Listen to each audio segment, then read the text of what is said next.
never be bored in nursing. It's really multifaceted how we teach in the nursing program, because we have didactic, which is like they have their classroom-based time, and then they have lab time where we use a lot of different types of models.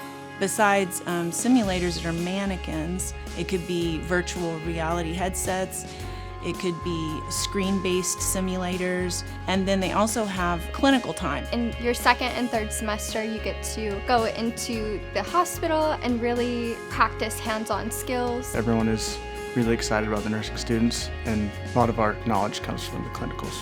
Technology plays a really big role because there's technology that we're using in the classroom, and then there's all the medical technology that they're going to interact with when they're doing their clinicals. So they need to be really conversant with all the things that they're going to need to interact with to take care of patients in the fast-moving world of healthcare.